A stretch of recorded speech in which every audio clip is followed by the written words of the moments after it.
औज़ बिल्लाहि समिअल अलीम मिनश शैतानिर रजीम मिन हमज़िही व नफ़्ख़िही व नफ़्सिही। सूरह बकरा की आयत नंबर 3 और 4 का तफसील चल रहा है, जिसमें रसूलुल्लाह सल्लल्लाहु अलैहि वसल्लम फरमाते हैं, सनद सही तिरमिज़ी की हदीस है, हमारे और उन कुफ़ार के दरमियान नमाज का अहद है, लिहाजा जिस शख्स ने नमाज छोड़ दी उसने कुफ्र किया। नमाज दीन का सुतून है। रसूल सल्लल्लाहु अलैहि वसल्लम फरमाते हैं, ये भी तिरमिज़ी की हदीस है सनद सही से, अम्र दीन का सर इस्लाम है और उसका सुतून नमाज। मुत्तकी लोगों की तीसरी निशानी यह है कि वह अल्लाह ताला के दिए हुए ये माल में से अल्लाह ताला के नाम पर अल्लाह ताला के रास्ते में खर्च करते हैं। इंसान माल दौलत कमाने की कोशिश करता है, लेकिन उसकी कोशिश का कारोबार और उसका नतीजा खैर होना अल्लाह तबारक व ताला की मईशत पर मौकूफ़ होता है। अगर अल्लाह ताला चाहे तो इंसान का उसकी कोशिश के नतीजा में माल व दौलत मिल जाए, और अगर अल्लाह अज़्ज़ व जल न चाहे तो सारी कोशिश और मेहनत ज़ाय हो जाए और उसे कुछ न मिले। अल्लाह ताला फरमाता है सूरह कहफ की आयत नंबर 32 में, अय रसूल सल्लल्लाहु अलैहि वसल्लम, आप उनसे दो शख्सों की मिसाल बयान फरमाइए जिनमें से एक को हमने अंगूर के 2 बाग अता किए थे और उनके चारों तरफ खजूर के दरख्त लगा दिए थे और उन बागों के दरमियान हमने खेती पैदा कर दी थी।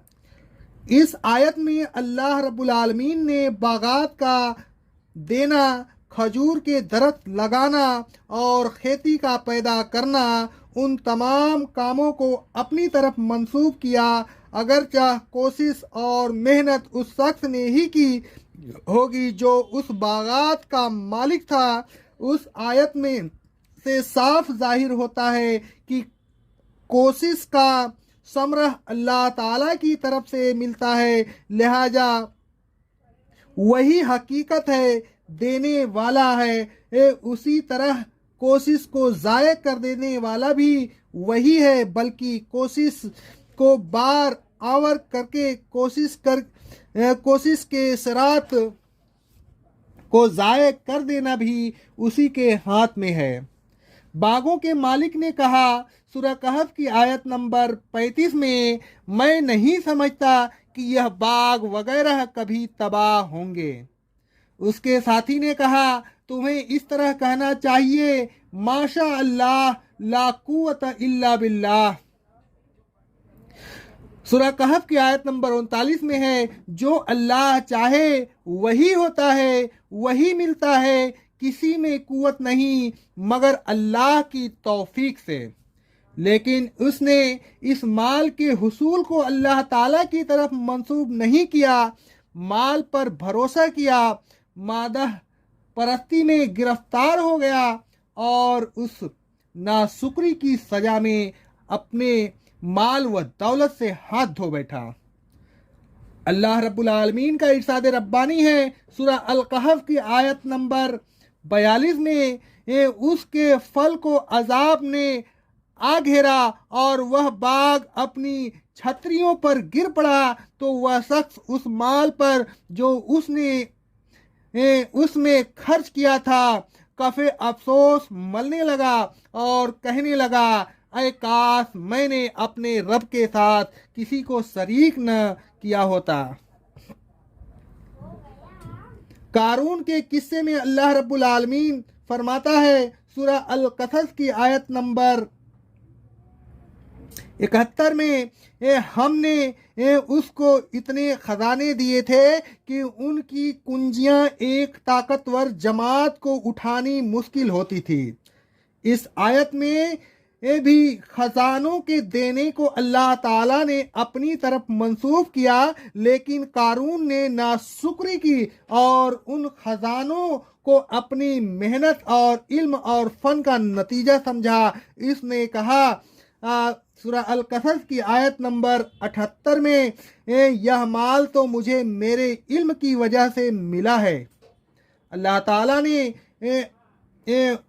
अने वाहिद में उसकी तमाम कोशिशों और इल्म व फन को काविशों के नतीजों को नेस्त व नाबूद कर दिया। अल्लाह रब्बुल आलमीन फरमाता है सूरह अल कसस की आयत नंबर 81 में, हमने कारून को उसके घर के ज़मीन में धंसा दिया। अलगर्ज माल व दौलत अल्लाह ताला देता है और फिर वह यह मुतालबा करता है कि मेरे दिए हुए माल में से खर्च करो। कुरान मजीद में अल्लाह ताला ने इस बात पर बहुत जोर दिया है। अल्लाह ताला फरमाता है सूरह अर्राद की आयत नंबर 22 में, अक्लमंद वह लोग हैं जो अपने रब की रजा हासिल करने के लिए सब्र व इस्तिकामत का दामन नहीं छोड़ते, नमाज कायम करते हैं और जो कुछ हमने उनको दिया है उसमें से पोशीदा तौर पर भी और एलानिया तौर पर भी खर्च करते रहते हैं। आगे अल्लाह रब्बुल आलमीन फरमाता है सूरह हदीद की आयत नंबर 7 में, ऐ लोगों, अल्लाह पर और उसके रसूल सल्लल्लाहु अलैहि वसल्लम पर ईमान लाओ और उस माल में से खर्च करो जिस माल में उसने तुम्हें खलीफा बनाया है। जो लोग तुम में से ईमान ले आएंगे और अल्लाह के रास्ते में खर्च करेंगे उनके लिए बड़ा अज्र है। आगे अल्लाह रब्बुल आलमीन फरमाता है अल हदीद की आयत नंबर 10 में, तुम्हें क्या हो गया है कि अल्लाह के रास्ते में खर्च नहीं करते। अल्लाह ताला फरमाता है सूरह इब्राहिम की आयत नंबर 31 में, ऐ रसूल सल्लल्लाहु अलैहि वसल्लम, मेरे उन बंदों से जो ईमान ले आए हैं कह दीजिए कि नमाज कायम करें और जो माल हमने उनको दिया है उसमें से पोशीदा तौर पर और एलानिया तौर पर खर्च करते रहें, कब्ल उसके कि वह दिन आए जिस दिन न खरीद होगी और न फरोख्त होगी और न दोस्ती काम आएगी। आगे अल्लाह रब्बुल आलमीन फरमाता है सूरह बकरा की आयत नंबर 254 में, ऐ ईमान वालों, हमारे दिए हुए माल में से खर्च करते रहो कब्ल उसके कि वह दिन आए जिस दिन न खरीद व फरोख्त होगी न दोस्ती काम आएगी और न कोई सिफात कर सकेगा और काफिर ही दर हकीकत जालिम है। अल्लाह ताला का फरमान है सूरह बकरा की आयत नंबर 274 में, जो लोग रात और दिन खुफिया और एलानिया खर्च करते रहते हैं उनका अज्र उनके रब के पास है महफूज। उन्हें कयामत के दिन न कोई खौफ होगा और न कोई गम। आगे अल्लाह रब्बुल आलमीन फरमाता है सूरह अनफाल की आयत नंबर 2 से लेकर 4 तक, मोमिन तो वह लोग हैं कि जब अल्लाह का जिक्र किया जाता है तो उनके दिल दहल जाते हैं और जब उनके सामने अल्लाह की आयत तिलावत की जाती है तो उनका ईमान बढ़ जाता है। और जो लोग अपने रब पर तवक्कल करते हैं और वह लोग जो नमाज कायम करते हैं और जो कुछ हमने उनको दिया है उसमें से खर्च करते हैं, यही लोग सच्चे मोमिन हैं। उनके लिए उनके रब के पास दर्जात, मगफिरत और इज्जत वाला रिस्क है। आगे अल्लाह रब्बुल आलमीन फरमाता है सूरह हज की आयत नंबर 34 और 35 में, ऐ रसूल सल्लल्लाहु अलैहि वसल्लम, आजिजी करने वालों को खुशखबरी सुना दीजिए, यानी उन लोगों को जिसके सामने अल्लाह का जिक्र किया जाता है तो उनके दिल दहल जाते हैं, जो मुसीबत पर सब्र करते हैं, नमाज कायम करते हैं और जो कुछ हमने उनको दिया है उसमें से खर्च करते हैं। अलिफ लाम मीम अल सजदा की आयत नंबर 15 और 16 में अल्लाह रब्बुल आलमीन फरमाता है, हमारी आयतों पर तो वह लोग ईमान लाते हैं जिनको जब कभी हमारी आयत के जरिए नसीहत की जाती है तो सजदे में गिर पड़ते हैं और अपने रब की तारीफ के साथ तस्बीह पढ़ते हैं और तकब्बुर नहीं करते। उनके पहलू बिछौनों से अलहदा रहते हैं, वह अपने रब को खूब और उम्मीद के साथ पुकारते हैं और जो कुछ हमने उनको दिया है उसमें से खर्च करते रहते हैं। आगे अल्लाह रब्बुल आलमीन फरमाता है सूरह की आयत नंबर 36 से लेके 38 तक, जो माल तुम्हें दिया गया है वह दुनिया की जिंदगी का आर्जी फायदा है और जो कुछ अल्लाह के पास है वह बेहतर है और बाकी रहने वाला है। उन लोगों के लिए जो ईमान लाए हैं, अपने रब पर भरोसा करते हैं, बड़े गुनाहों और बेहयाई के कामों से बचते हैं, जब गुस्सा आता है तो माफ कर देते हैं, अपने रब के अहकाम कबूल करते हैं, नमाज कायम करते हैं, अपने काम मशवरा से करते हैं और जो कुछ हमने दिया है उसमें से खर्च करते रहते हैं। सूरह बकरा की आयत नंबर 195 में अल्लाह रब्बुल आलमीन फरमाता है, अल्लाह के रास्ता में खर्च करो।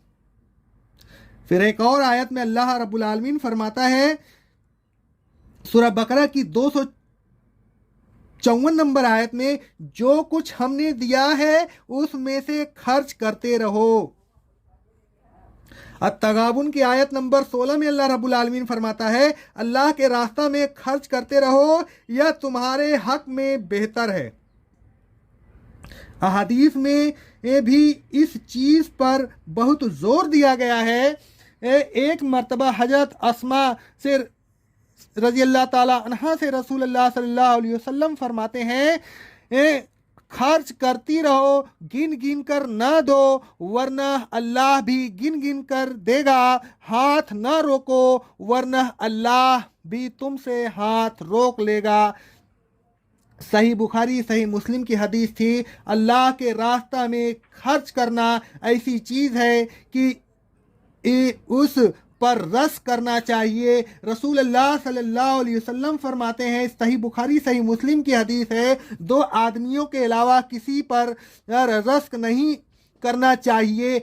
एक वह जिसको अल्लाह ने माल दिया और फिर उसे हक के काम में खर्च करने की तौफीक बख्शी, और एक वह आदमी जिसको अल्लाह ने हिकमत दी, फिर वह उस हिकमत के जरिया फैसला करता है और उसकी तालीम देता है। माल के सिलसिला में यही मजमून हज़रत अबू हुरैरा रज़ियल्लाहु ताला अन्हु और हज़रत अब्दुल्लाह बिन उमर रज़ियल्लाहु ताला अन्हु की रिवायत करदा अहादीस में भी है। सही बुखारी की हदीस है, सही मुस्लिम की हदीस है। रसूलुल्लाह सल्लल्लाहु अलैहि वसल्लम हमने फरमाते हैं कि अल्लाह ताला फरमाता है, सही मुस्लिम की हदीस है, ऐ इब्ने आदम खर्च करो, मैं तुझ पर खर्च करूंगा। रसूलुल्लाह सल्लल्लाहु अलैहि वसल्लम फरमाते हैं, उस मुस्लिम का माल कितना अच्छा है जिसने उस माल को उसके हक के साथ हासिल किया, फिर उसको अल्लाह के रास्ता में और यतीमों और मिस्कीनों पर खर्च किया। अलगर्ज अल्लाह ताला के रास्ता में खर्च करने की बड़ी ताकीद की गई है। उसको मुत्तकीन की एक सिफत बताया गया है। आयत ज़ेर तफसीर के अलावा एक और आयत में भी अल्लाह ताला ने अपने रास्ता में खर्च करने को मुत्तकीन की सिफत बताई है। अल्लाह ताला फरमाता है सूरह आली इमरान की आयत नंबर 133 और 134 में, अपने रब की मग़फ़िरत और जन्नत की तरफ जल्दी करो, वह जन्नत जिसका अर्ज आसमानों और ज़मीन के बराबर है और जो मुत्तकीन के लिए तैयार की गई है, यानी उन लोगों के लिए जो खुशहाली और तंगहाली में एक खर्च करते हैं, जो गुस्सा को पी जाते हैं और लोगों को माफ़ कर देते हैं। और अच्छी तरह समझ लो, अल्लाह नेकी करने वालों से मोहब्बत करता है। इस आयत से मालूम हुआ कि मुत्तकी सिर्फ खुशहाली और फराखी उलबाली में ही खर्च नहीं करते, बल्कि तंगी और बदहाली में भी खर्च करते हैं। मुत्तकी की यह शान नहीं कि सिर्फ खुशहाली में खर्च करे, बल्कि मुत्तकी को तंग हाली में भी खर्च करना चाहिए। और जब तक कोई शख्स तंग हाली में खर्च नहीं करता, वह सही मानों में मुत्तकी नहीं बन सकता। और जब तक कोई शख्स मुत्तकी न बनेगा, उसे उसका सही रास्ता पर चलकर मंजिल मकसूद तक पहुंचना मुश्किल होगा। इन आयात में अल्लाह ताला ने मुत्तकीन इनकी जो चौथी सिफत बयान की वह इस किताब पर ईमान लाते हैं जो अल्लाह ताला के आखिरी रसूल सल्लल्लाहु अलैहि वसल्लम पर नाजिल की गई है। और पांचवा सिफत यह बताई कि वह उन तमाम किताबों पर भी ईमान लाते हैं जो रसूल अल्लाह सल्लल्लाहु अलैहि वसल्लम से पहले नाजिल की गई। गोया कुरान मजीद से पहले नाजिल होने वाली तमाम किताबों पर ईमान लाना ज़रूरी है। जो शख्स पहली किताबों पर ईमान लाता है लेकिन कुरान मजीद पर ईमान नहीं लाता वह मुत्तकी नहीं बन सकता, यानी वह राह हिदायत पर चलकर मंजिल मकसूद तक नहीं पहुंच सकता। उसका दावा ईमान सही नहीं।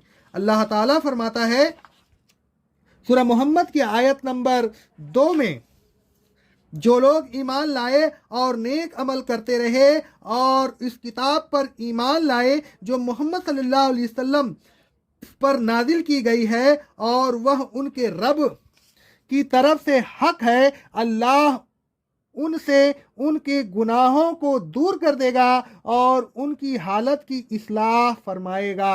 अक़ौलु क़ौली हाज़ा अस्तग़फ़िरुल्लाह अस्तग़फ़िरुल्लाह अस्तग़फ़िरुल्लाह। बकिया बयान कल किया जाएगा इंशाअल्लाह। अस्सलामु अलैकुम वरहमतुल्लाहि वबरकातुहू।